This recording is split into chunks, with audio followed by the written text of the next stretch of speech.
Laulaka, seandainya saya tidak menciptakanmu, ya Muhammad, aku tidak menciptakan alam semesta. Ini jais, bukan berlebihan. Dikit-dikit berlebihan, dikit-dikit berlebihan dari mana? Kalau dikatakan berlebihan, tidak ada yang melawan Allah Ta'ala kepada Rasulullah. Loh, di mana buktinya? Laqad ja'akum rasulun min anfusikum azizun 'alaihi ma anittum harisun 'alaikum bil mu'minina rauf rahim, kan sifatnya Allah Ta'ala. Mengapa diberikan kepada baginda Nabi besar Muhammad sallallahu alaihi wasallam? Assalamualaikum warahmatullahi wabarakatuh, rekan-rekan yang dirahmati Allah Subhanahu wa Ta'ala. Jumpa lagi dengan channel Sholawat dan Pengajian Umum. Pada video kali ini admin akan mengupload sebuah pengajian dari Al-Habib Muhammad Lutfi bin Yahya Pekalongan yang berjudul Nur Kanjeng Nabi Muhammad Sallallahu Alaihi Wasallam. Semoga bermanfaat, memberi faidah. Wassalamu warahmatullahi wabarakatuh.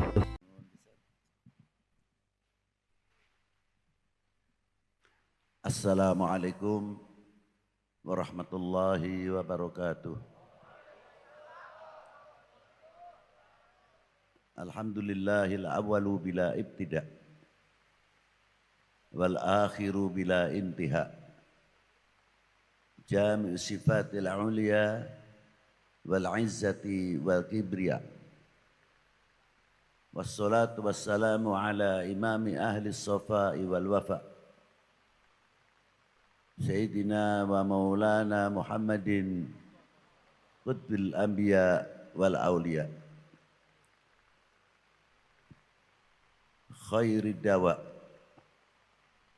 rahmatan wa syifa fi sirri wal jila wa ala alihi wa sahbihi ma damatil ard was sama amma ba'du. Ayuhas sadati sadatin al-aizza al-fudala, yang saya banggakan, yang saya hormati, para sesepuh, bini sepuh, para alim ulama, yang selalu saya banggakan. Maaf apabila saya tidak bisa menyebutkan satu persatu, bukan berarti mengurangi hormat dan takdim kita kepada para beliau. Yang saya hormati bapak-bapak dari Forkominda, Tasikmalaya, Bapak Bupati, Bapak Wakil Bupati, Bapak Dandim, Bapak Kapolres, dan bapak-bapak dari jajaran pemerintahan sipil TNI Polri yang selalu kita banggakan. Dan yang saya hormati adik kita Haji Asif sekeluarga, Yasep sekeluarga. Semoga perusahaan ini melimpah barokah dari Allah Subhanahu wa Ta'ala, dan melimpah juga kepada tenaga kerjanya. Dan yang saya hormati bapak-bapak dari kecamatan, Kapolsek, Kapolres, Ramil, panitia penyelenggara dalam rangka bersolawat Isra Mi'raj Nabi besar Sayyidina Muhammad sallallahu alaihi wa alihi wasallam. Hadirin wal hadirat rahimakumullah. Allah Ta'ala berfirman, Subhanalladzi asra bi'abdihi lailan minal masjidil haram ilal masjidil aqsa, dan seterusnya ayat ini. Wallahu a'lam.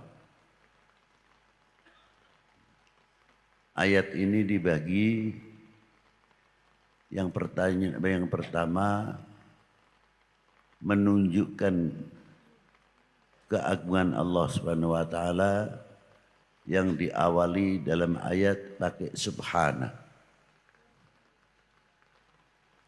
Yang kedua, ayat ini menunjukkan kebesaran baginda Nabi Sallallahu Alaihi Wasallam. Yang ketiga, kita diperingatkan oleh Allah tidak boleh melupakan sejarah. Yang keempat, keagungan para mukmin yang dihormati oleh Allah Subhanahu wa taala.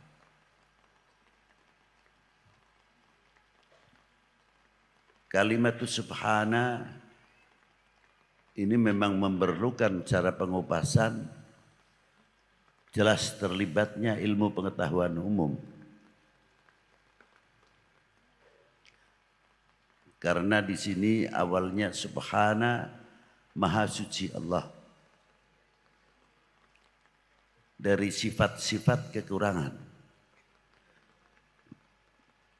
Karena Jalla wa ala mausufun bi kulli kamalin munazzahun an kulli naqsin laisa kamitslihi syai'un wa huwa samiul basir jami'ul kamal ghaniyun aman siwa.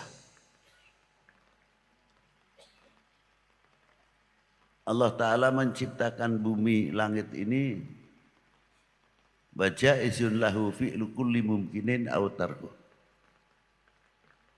Mau menciptakan alam semesta ini tidak ada yang nyuruh atau terpaksa. Seandainya tidak menciptakan alam semesta ini, ya tidak ada yang mencegah. Karena maha di dalam segala sifatnya.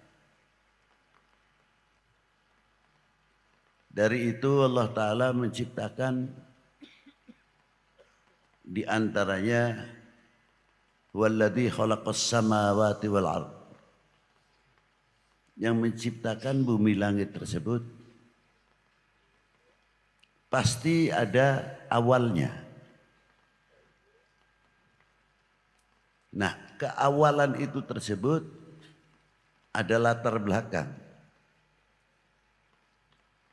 untuk menunjukkan salah satu hambanya yang paling termulia dan paling terdekat di sisi Allah Subhanahu wa taala. Di sini pun kalimah di sisi, kalau salah pemahaman bisa salah. Karena kalimah ada sisi, pasti ada sisi kanan atau sisi kiri. Mustahil bagi Allah Subhanahu wa taala. Kayak orang menyambut kematian seseorang, semoga si A amalnya diterima, ditempatkan di sisi Allah. Sisi mana, belakang atau depan?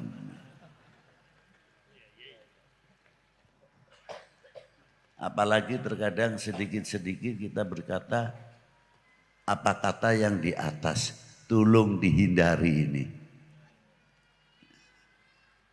Atas itu tempat, bawah itu tempat. Karak kiri, kiri kanan tempat. Kalau Allah Ta'ala memerlukan tempat, berarti Allah Ta'ala mempunyai sifat minta pertolongan. Mustahil bagi ya. Ini ilmu tauhid. Karena tempat itu makhluk. Wa masiwahu hawaditun mahlukun, dan tidak mampu berdiri sendiri tanpa yang mendirikan. Masa Allah Ta'ala minta tolong yang berasal dari kelemahan? Mustahil bagi Allah.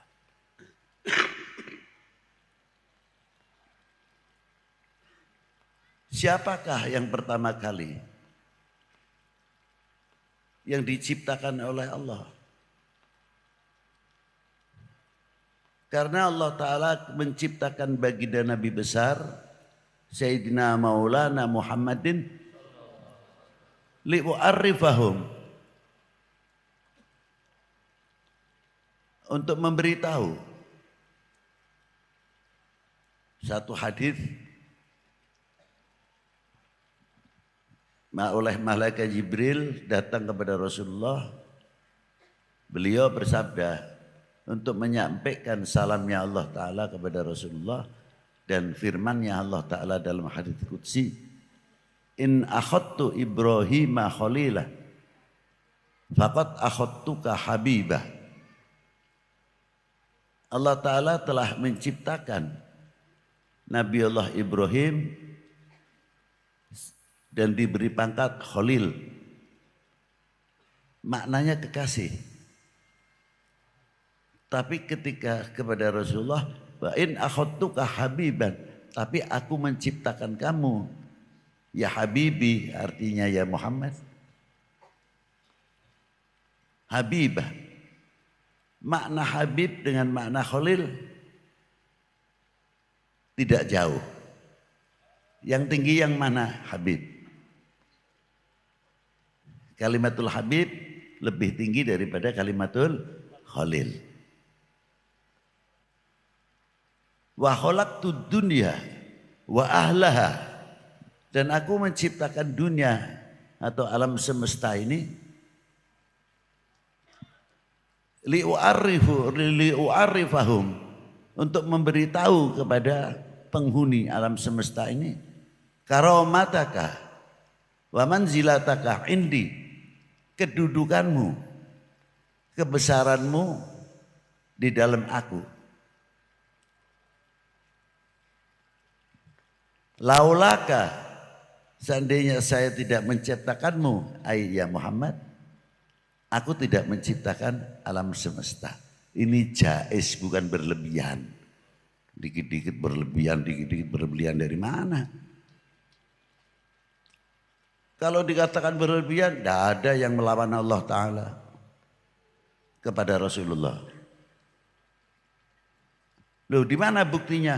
Laqad ja'akum rasulun min anfusikum azizun 'alaihi ma anittum harisun 'alaikum bil mu'minina Rauf Rahim, kan sifatnya Allah Ta'ala. Mengapa diberikan kepada baginda Nabi besar Muhammad SAW? Apakah itu tidak berlebihan? Apa dikira kalau Allah Ta'ala memberikan sifat Rauf Rahim kepada Rasulullah mengurangi sifat kamaliyahnya? La, abadan, tidak. Malah yang untung yang diberi. Ini untuk menunjukkan kebesaran baginda Nabi Sallallahu Alaihi Wasallam. Nah, kembali dalam kalimat subhana. Ditanya sahabat Umar oleh Rasulullah, atadri man ana, tahukah wahai Umar sebenarnya siapa aku ini? Dijawab oleh sahabat Umar radhiyallahu ta'ala, Allah wa rasulihi a'lam. Lanjutnya Rasulullah meneruskan, sebelum Allah Ta'ala menciptakan sesuatu, pertama kali Allah Ta'ala menciptakan makhluknya adalah menciptakan nurku, dan nurku sujud keharibaan Allah selama 700 tahun. Ini keterangan di mana Bib? Di dalam kitab Khotabil Mimbariyah halaman 57.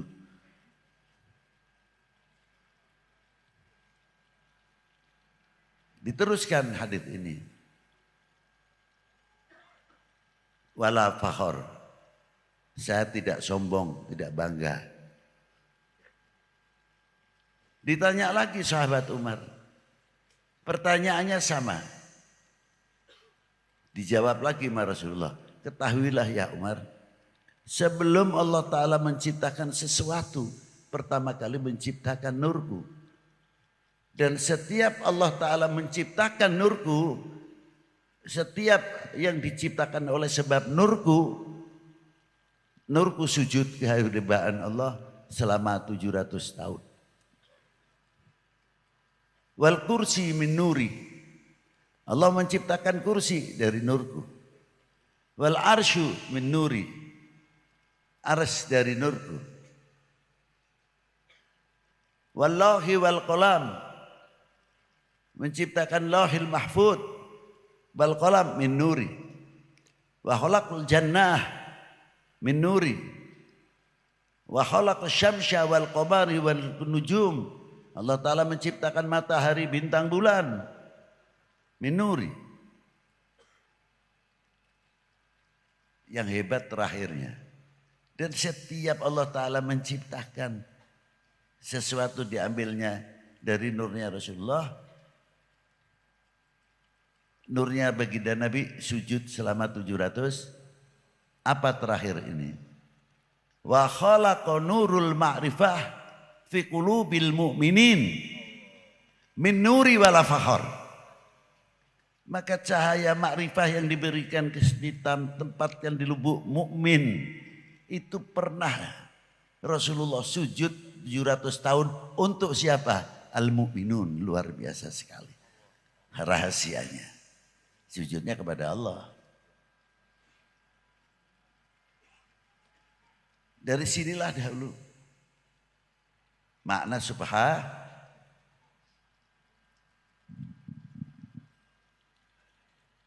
Dan kalau kita melihat mengapa di sini terlibat pengetahuan umum, memang Quran selalu isinya sangat universal, bukan dogma belaka. Tapi dogma yang universal, yang sangat university. Maka untuk mengetahui pelajaran Al-Quran, menafsirkan Quran tidak semudah. Syarat-syaratnya cukup. Di antaranya apa? Nahwunya, sorofnya, mantiknya, bayan, ma'ani, ilmu sejarahnya, mu'arikhin. Harus menguasai. Untuk asbabun nuzulnya dalam haditsnya, wurudul hadits, harus tahu persis.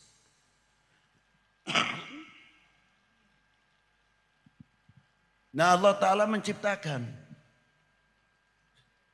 langit tersebut, matahari. Maka ketika Rasulullah ketika mau diisrakan membuat satu kemuliaan dahulu. Apa di antaranya?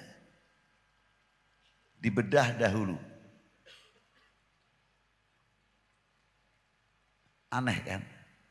Lu Rasulullah saja dibedah untuk menghilangkan sifat-sifat. Walaupun toh tidak ada. Bukan itu makna yang harusnya kita. Masa Rasulullah yang atharun nas, orang yang paling suci kok masih dibedah. Ini suatu takbir. Ibrah untuk umat, tapi yang sebenarnya memberikan kemuliaan kepada Zamzam.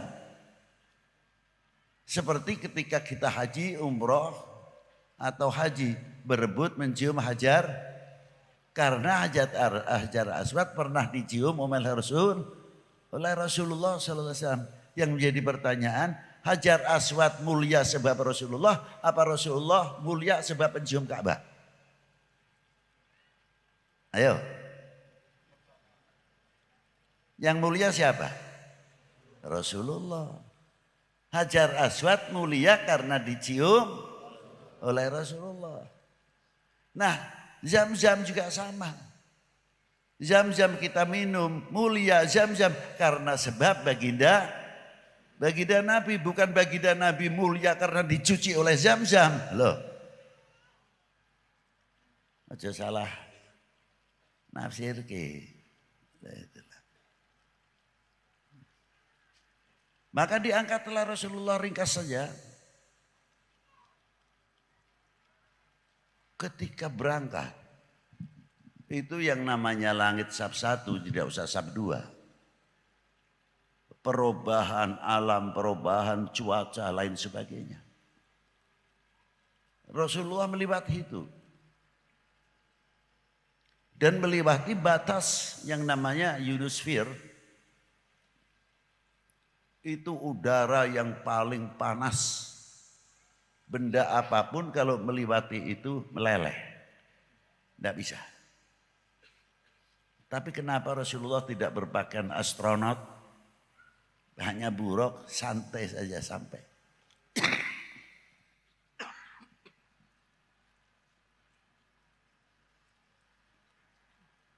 Dan tidak silau karena cahaya matahari, tidak. Karena apa? Karena matahari yang silau kepada Rasulullah SAW. Karena matahari nurnya dari sebab baginda Nabi Shallallahu Alaihi Wasallam. Maka matahari yang silau sekali melihat baginda Nabi Shallallahu Alaihi Wasallam.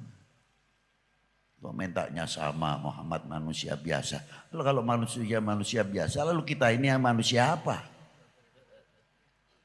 Loh, logikanya kan begitu. Nah, ringkas saja. Ke Sidratil Muntaha, tempat untuk menempatkan baginda Nabi, bukan berarti Allah Ta'ala bertempat.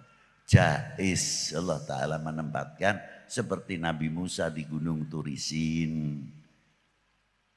Baginda Nabi di Sidratil Muntaha. Tapi ketika temu dengan Allah tetap mukhalafatul lil hawa. Loh, itu. Pertama kali ketemu, at-tahiyyatul mubarakatus salawatut tayyibatul lil. Dijawab oleh Allah Ta'ala apa? Assalamu alayka ayuhan nabiyyu wa rahmatullahi wa barakatuh. Hebat.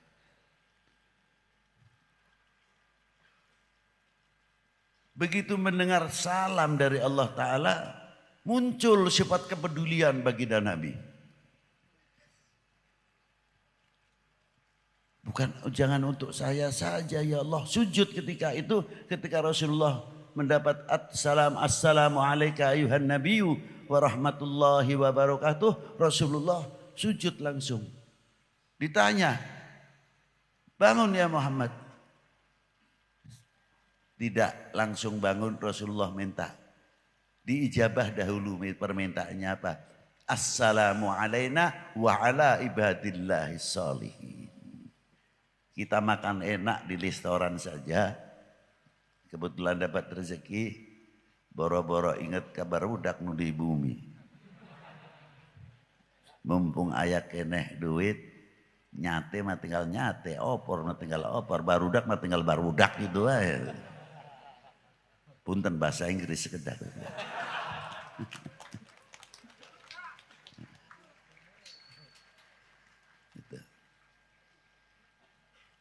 Itulah hebatnya. Ingat kepada regenerasi. Assalamu alayna, semoga engkau memberikan rahmat salam kepada kami, bukan kepada saya. Kepada saya siapa? Sahabat juga masuk. Umat dari mulai semenjak baginda Nabi SAW sampai akhir zaman terus sinambung kepedulian ini. Umatnya selalu mengumandangkan assalamu alayna wa ala ibadillah sholihin. Masjid yang satu, sholat tahiyat berjamaah, assalamu alayna wa ala ibadillah sholihin. Dimanapun mengumandangkan assalamu alayna wa ala ibadillah. Itulah uhuwatil ummah, uhuwatil muslim, ahul muslim, sinambung terus. Bagaimana kepedulian kita kepada dunia. Bukan untuk individu. Dan bagaimana menurut assalamu alayna wa ala ibadillah sholihin, Rasulullah takdimnya. Sebetulnya assalamu alayna itu kalau segi balaghah sudah cukuplah untuk kita saja, untuk kita semuanya. Enggak, disambung. Wa ala ibadillah, orang-orang yang soleh diutamakan. Menunjukkan bagaimana cintanya baginda Nabi sallallahu alaihi wasallam kepada orang-orang solehin. Itu hebatnya. Jadi sholat itu kalau kita ambil tahiyat saja. Ringkasnya Allah Ta'ala memberikan tugas sama Rasulullah 50 waktu. Ya, terkadang kita juga ada pendapat masa Rasulullah tawar-menawar. Ya kalau Rasulullah sih bukan tawar-menawar, beliau meringankan umat tujuannya. Nah kalau saya sendiri tukang tawar-menawar, pegawaian. Punten wae mending masih musim halodo. Kalau musim hujan mah doana sanes lah. Anu patani mah pakinten, aduh caina masih kekurangan keneh Gusti, hujan terus. Alhamdulillah Gusti. Cobi tukang ngaleot anu hendra apa itu namanya? Setrika. Ya Allah, hujan nama bagi bayar ulah siang itu. Sudah bertentangan itu dengan Pak Tani doanya. Yang satu minta siang, hujannya terus. Yang satu minta malam saja. Karena apa? Acuk anu di seseh, can kering. Dinamika Pak. Itulah hebatnya. Ma'asyiral muslimin rahimakumullah. Mendapat tugas 50 waktu. Apa rahasianya? Kembali kepada hadis yang pertama saya ucapkan tadi.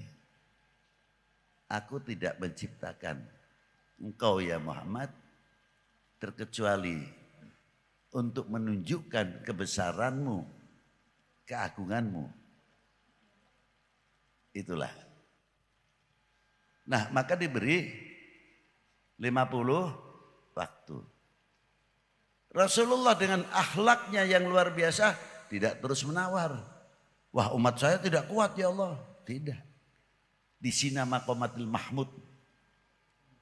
Rasulullah SAW mundur dulu. Baru ketemu sama Nabi Musa. Karena apa ketemunya dengan Nabi Musa? Karena Nabi Musa pernah bertemu dengan Allah di Gunung Turisin. Munasabah. Di pasian seberaha di Gusti 50 waktos. Lah, tekiat umat sampean teh. Tekiat. Nuhunkeun. Nyapuguh atuh. Dan setiap ketemu dengan Allah Ta'ala lagi. Assalamu alayka ayyuhan nabiyyu wa rahmatullahi wa barakatuh. Kurangi 5. Bangsul di kehandap. Kurangi lagi 5. Berarti kalau bolak-balik 5 dikurangi terus. Jadi Rasulullah bisa bertemu dengan Allah berapa kali? 9 kali tambah 1 jadi 10. Kalau Nabi Musa cuma 1 kali di Gunung Turisin. Inilah kebesaran baginda Nabi sallallahu alaihi wasallam fitilka lailah asyaratun kamilah. Bertemu dengan Allah bisa 10. Kalau hanya diberi 5 waktu saja, ya ketemunya dengan Allah Ta'ala hanya 1. Ini hikmahnya 50 waktu. Itu rahasianya. Makanya dalam surat ini tepat. Subhanalladzi asra bi 'abdihi. Siapakah abdihi tersebut? Ya hambanya Allah Ta'ala, Nabi besar Muhammad. Maknanya bukan itu.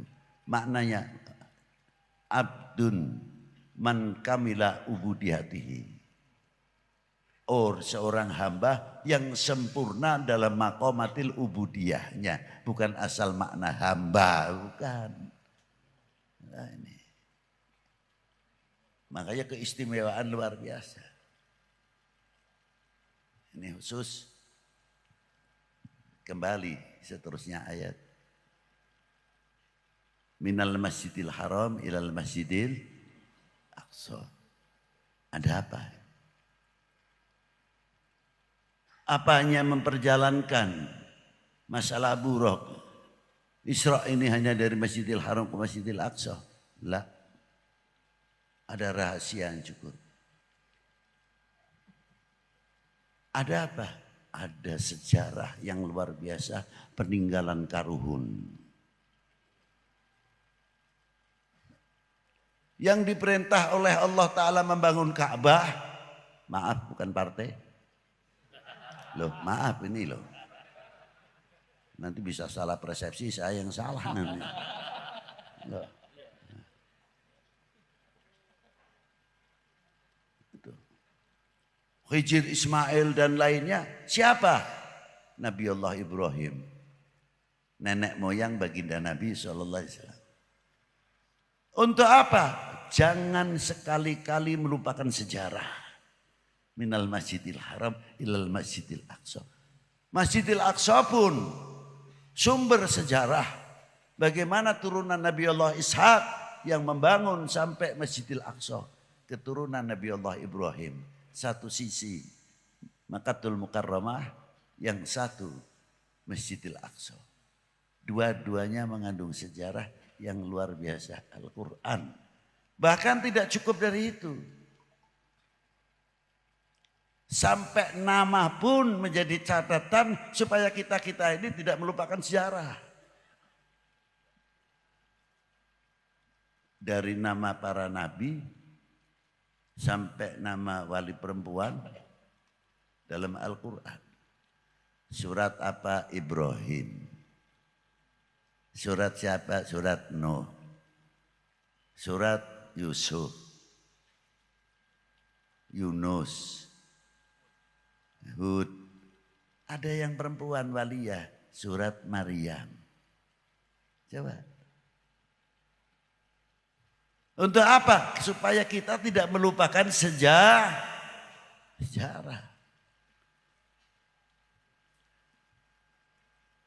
Tidak cukup manusia. Nama hayawan pun diangkat. Sejauh mana kita peduli terhadap makhluknya Allah Ta'ala. Surat Baqarah. Ankabut. Coba. Luar biasa. Pak Wagub. Siapa Pak Wagub? Loh, ini satu contoh. Satu sisi kita tidak boleh melupakan sejarah. Nah, coba kita lihat begini saja. Kita lihat sudah jelas ada patokan minal Masjidil Haram ilal Masjidil Aqsa.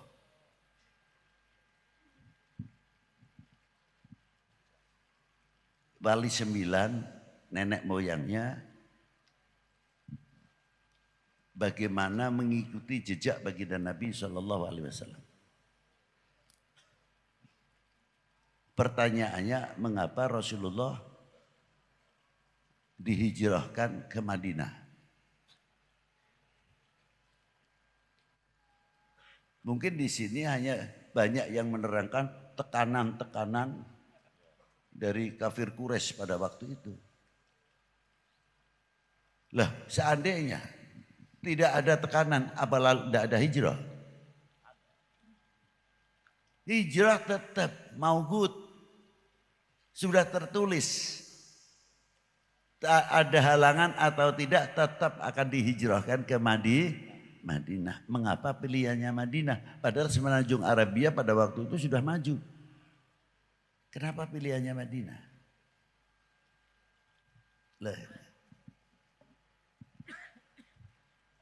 Ternyata Madinah dulu namanya Yathrib. Yang sudah ada jalan tersebut disebut Jalan Sutra. Yang menghubungkan Yathrib sampai ke timur jauh, ke Cina. 3000 tahun sebelum Masehi. Maka ketika Rasulullah hijrah, yang dibangun apa? Sarana ibadah, sarana pendidikan, dan ekonomi yang dibangun oleh baginda Nabi SAW. Itu diantaranya. Hebat sekali. Sehingga bisa mengumpulkan perjanjian Madinah dan sebagainya. Pada waktu itu.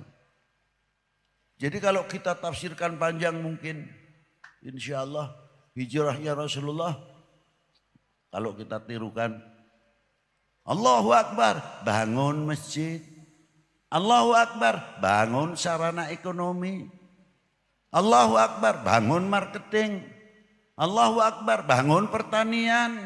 Allahu Akbar, bangun pabrik-pabrik yang menguntungkan umat dan bangsa ini. Allahu Akbar, bangun fakultas perguruan tinggi, ahli IT, ahli elektro, ahli pertanian, ahli kimia, dan lain sebagainya. Itulah. Jadi membangun. Ini satu contoh. Maka para wali dari dzurriyyatun Nabi sallallahu alaihi wasallam khususnya ketika mau masuk ke Indonesia, beliau berjalan dahulu meniti sejarah Jalan Sutra masuk ke India dahulu. Siapa yang pertama kali masuk ke India? Sayyidina Imam Amir Abdul Malik bin Alwi Amal Faqih bin Muhammad Sahib Marbat bin Ali Khaliq Qasam bin Alwi bin Muhammad bin Alwi bin Ubaidillah bin Ahmad al-Muhajir bin Isa an-Naqib bin Muhammad al-Naqib bin Ali al-Uraidi bin Ja'far al-Sadiq bin Muhammad al-Baqir bin Ali Zain al-Abidin bin Husain Sibti bin Ali bin Abi Talib wa bin Fatimah Zahra al-Batul binti Rasulullah sallallahu alaihi wasallam Rasul. Dan Imam Ja'far Shadiq ibunya adalah Sayyidah Farwah bintil Qasim bin Muhammad bin Abi Bakrin Siddiq. Jadi wali 9 para habaib khususnya yang di Indonesia ini yang turunan dari Sayyidina Husain, ya cucunya Sayyidina Husain, ya cucunya Sayyidina Hasan, ya cucunya Ali bin Abi Thalib, ya cucunya baginda Nabi, cucu Sayyidah Fatimah Zahra, juga cucunya Sayyidina Abi Bakrin Siddiq. Nah itu. Ini kepanjangan tidak Pak? Yang benar ah. Saya dower nanti kalau nah itu. Terus tinggal di Nasrabad, Hyderabad, menggabungkan bagaimana ekonomi India dan ekonomi Cina pada waktu itu. Dan para aulia yang akan masuk ke Indonesia, para habaib belajar ekonom dari situ.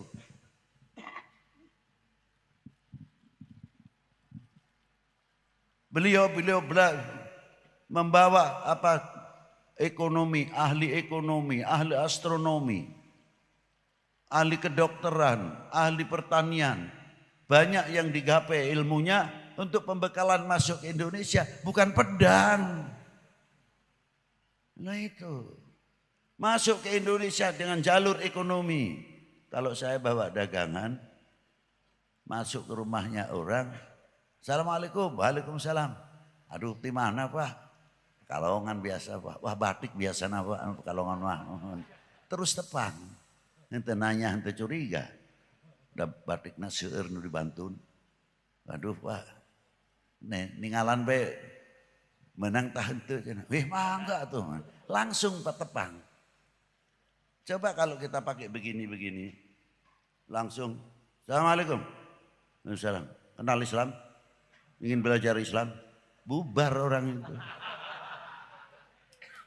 Nah, teori yang luar biasa, ulama-ulama kita yang canggih. Luar biasa. Yang ahli ekonomi, yang ahli pertanian. Bagaimana lemah lembutnya beliau. Tidak cukup dari itu, seni budaya itu tidak kita tabrak, tapi kita hidupkan, dialihkan yang baik. Seperti siapa? Dunia perwayangan yang dilakukan oleh Kanjeng Sunan Bonang dan muridnya Kanjeng Sunan Kalijogo. Itu luar biasa. Bukan kayak seperti Habib Lutfi. Datang ke dia terus ini. Ya Nabi salam alaika. Kayak bubar lampu amplopna seberhaga abdi terang teh. Para waliullah nu dahulu tidak sampai berpikir ke sana. Bagaimana mengeluarkan amplop di kantong sorangan nyalira. Berpikir jauh. Li ukhwatil ummah, li salamatil ummah. Jauh sekali, maaf jangan tersindir. Nah, itu hebatnya. Kesepuan-kesepuan kita. Sehingga Islam di Indonesia damai. Diawali dengan kedamaian, menunjukkan rahmatan tos. Sampai ke Syekh Muhyiddin Pamijahan.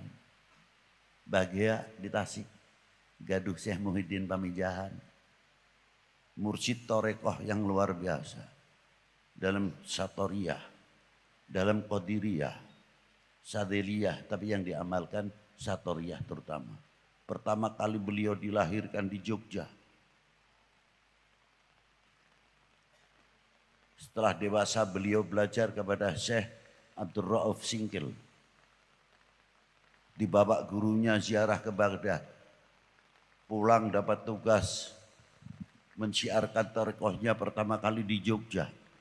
Hampir murid-muridnya tarekoh Satoriyah di Jogja dari para sultan sampai ke bawah masyarakat kecil mengambil ilmu tarekoh dari Syekh Muhyiddin Pamijah. Luar biasa. Tapi punten bae sampai ayeuna teh. Abdi hoyong di Tasikmalaya khususnya anu caket sareng Syekh Muhyiddin Pamijahan. Bu, sekali-kali ayah kholna Syekh Muhyiddin gitu sekali-kali teh. Ambeh ngaramekeun syiarna barokah nati Gusti ke urang sadaya kumaha carana. Ambeh berkahna teh aya ketinggal gitu. Ieu di Tasik teh aya mutiara anu luar biasa. Iraha ayana kholna. Nah, tadi saya sudah rundingan sama ajengan sama Pak Bupati sama Pak Dandim. Ayo ya hidupkan kembali hallnya Syekh Muhyiddin Pami. Bangga tidak kita punya Syekh Muhyiddin Pamijah? Ya harus dong, jangan bangga-bangga saja. Bangga, ya nama susah. Bangga, payah. Lah itulah. Maka di sini. Bagaimana beliau berjuang mengangkat nama Indonesia, ulama il-kibar di dunia internasional, di dunia tarekah yang tidak kenal kepada Syekh Muhyiddin Pamijahan siapa, sampai orang terkenal karena si Syekh Muhyiddin Pamijahan teng teuingeun cek sudah mamer. Leres tante. Nah, coba. Itu satu contoh. Ayo diraha kiai gini. Sate acan Ramadan. Sate acan Ramadan hol nangkena. Setuju? Tah si gampang mengucapkan setuju. Nah, nuhun bisa kesemangatan itu. Coba itu Syekh Muhyiddin. Dia ikut berjuang. Bagaimana menghadapi VOC pada waktu itu. Beliau mempunyai kontribusi. Diteruskan oleh regenerasi. Muncul beberapa ulama-ulama luar biasa. Seperti Ki Mojo, Sentot Prawiro Dirjo, Diponegoro. Dan tokoh-tokoh yang lain luar biasa. Ikut andil besar menegakkan merah putih kembali. Coba. Maka di dalam merah putih perlu kita mengetahui apa di dalam kandungannya merah putih. Karena di dalamnya ada kehormatan bangsa, ada harga diri bangsa, jati diri bangsa. Siapa lagi kalau bukan kita-kita yang menjunjung tinggi kehormatan bangsa. Nah, ulah perem bae tuh. Punten mangga ngaleut.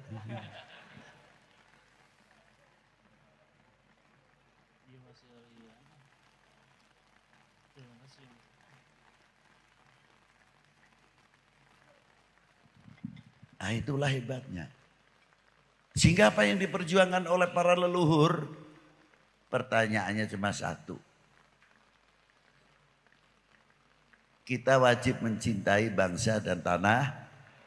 Yang keras, tanah. Itu lempem ah. Ada yang buat Indonesia kayak sungkan, lucu. Bapak dari mana? Indonesia. Bapak dari mana? Indonesia. Perwibawa nama negara. Bukan Bapak dari mana? Indonesia. Ngerahkan gitu.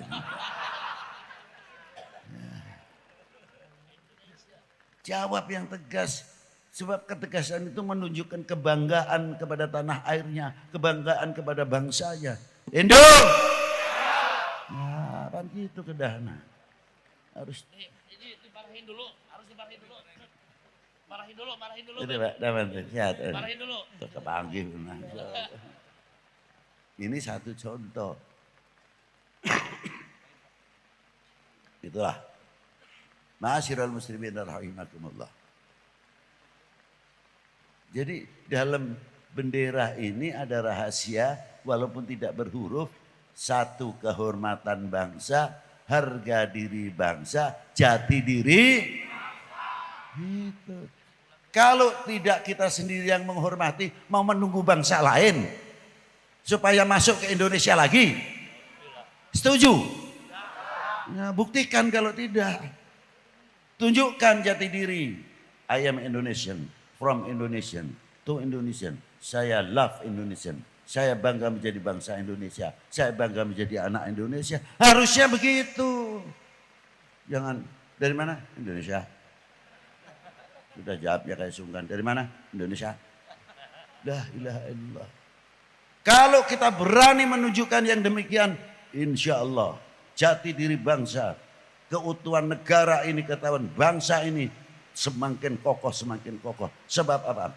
Kita betul-betul berani menunjukkan cinta Indonesia, memiliki Indonesia. Itu yang luar biasa. Nah, inilah sejarah pentingnya itu di sini. Supaya kita mengetahui. Terakhir, Allah Ta'ala bagaimana hormatnya kepada mukmin. Sampai tanah yang menjadi kiblat untuk para mukmin disucikan, disebut tanah haram. Itu kan penghormatan Allah Ta'ala kepada mukminin. Sampai minumnya pun dijaga kesehatan dan kebersihannya. Apa? Pakai zam-zam. Itu hormatnya Allah Ta'ala kepada kaumul mukminin. Nah mestinya kita malu begitu Allah Ta'ala hormatnya kepada kaulona. Cintanya kepada ibadillahil mu'minin sampai sebegitu jauh. Mestinya kita harus bangkit malu, perasaan. Bisa tidak mensyukuri apa yang diberikan oleh Allah Ta'ala kepada kita-kita ini. Apakah kita ini akan menjadi umat yang mengecewakan para ulama? Apakah kita ini yang menjadi umat dan bangsa mengecewakan